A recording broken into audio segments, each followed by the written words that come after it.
First four things, no, na kailangan nyo matutunan pag nagsisimula kayo ng forex trading. So halika guys, samahan nyo ako.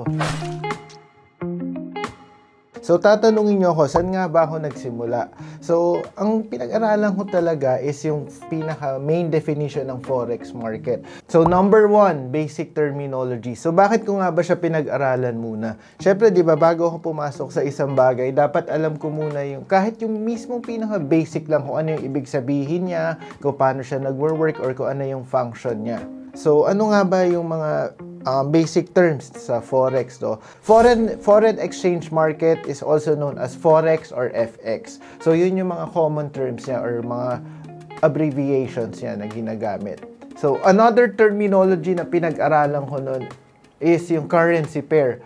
So inalam ko kung ano yung base currency at yung quote currency. Another thing, no, na pinag-aralan ko nung nagsisimula ako mag-forex is yung mga candlestick, no. So, yun yung mga nakikita natin sa mga charts, di ba? May nakita natin, may color green, may color red. So, yun, pinag-aralan ko lahat yun. Which brings me to my next point, no. So, number 2, ano nga ba yung anatomy of a candlestick or yung composition ng isang candlestick?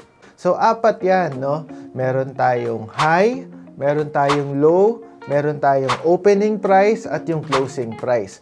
So kung titingnan nyo dito, no, yung sa high, no, yung low, and then yung opening price at yung closing price. So kung nakita natin sa mga charts, so may nakita tayo na green na candlestick. Ano nga ba ibig sabihin nun?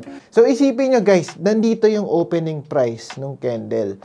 And throughout the day, no, nag-close siya dito.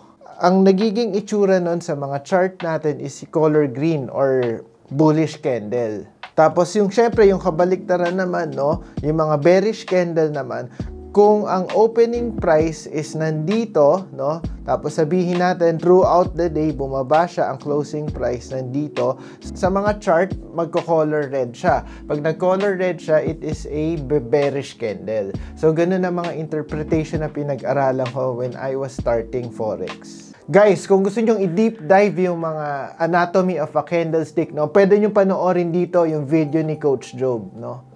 So number 3, no, na kailangan mong matutunan is yung pag-navigate ng mga charts, no. So may mga nagtatanong sa akin, Coach, ano ba ginagamit mo? Ako personally ginagamit ko lang yung TradingView, no. Punta kayo sa tradingview.com, no. So doon ko ginagawa lahat ng mga charts ko, no. So pinag-aralan ko lahat ng mga tools doon, yung mga drawing tools, lahat. So yung mga pagguhit ng line, lahat kasi kakailanganin ko 'yan pag nagpla-plot ako. And naghahanap ako ng mga trades. So, sa TradingView, ano nga ba yung mga pwede nating makita din, no? Besides sa charts, no, makikita din natin lahat ng mga currency pairs, no? Hindi lang siya limited sa forex. Meron din para sa mga stocks, sa mga crypto, bitcoin, lahat andyan, no? So, makikita natin yung mga chart nila. And then, yung mga indicators na mga ginagamit for mga technical analysis, no? Example, mga RSI, mga MACD, mga moving averages na mga ginagamit din ng mga traders. So, lahat andyan, everything, no? Kumbaga, nakalatag na sa atin, pag-aaralan na lang natin at pumunta na lang tayo dun sa site na yon. Okay, so guys, natutunan nyo na yung meron na kayong knowledge about basic terminologies, and of course, alam nyo na rin kung ano yung parts or anatomy ng candlestick. And familiar ka na rin kung paano i-navigate yung mga charts, di ba, na mga ginagamit ng mga traders. Ngayon naman, pupunta na tayo sa number 4, no? So, yung broker, no? Ito yung ginagamit nating mga traders para makapag-place tayo ng trade sa forex. So, pinag-aralan ko yung opening ng account, no? So, as a beginner, syempre, magsa-start muna tayo sa pag-open ng demo account. So, yun muna yung mga steps na nire-recommend namin sa mga estudyante. Once na nasimulan nyo na itong 4 na mention ko, pwede nyo nang i-polish lahat ng mga ginagawa nyo. Pwede na kayo gumawa ng mga further research nyo, especially kapag papasok na kayo sa mga trades, no?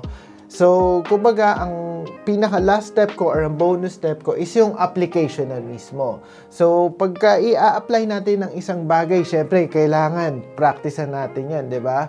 Mag-dedicate tayo ng time sa research and kumausap din tayo ng mga traders na marunong para din mahasa or ma-polish yung mga skills natin sa Forex. So, guys, other ways din para ma-sharpen yung Forex skills yun, no? So, pwede kayo manood ng mga videos at magbasa rin kayo ng mga books. Sa YouTube, available din yung channel ni Coach Job, tapos yung 30-Minute Trader. So, sa books naman, ang pwede kong ma-recommend sa inyo is yung Naked Forex by Walter Peters. Yan, isa sa mga favorite libro ko yan. And also, yung Trading in the Zone by Mark Douglas. So, currently, binabasa ko rin siya ulit ngayon.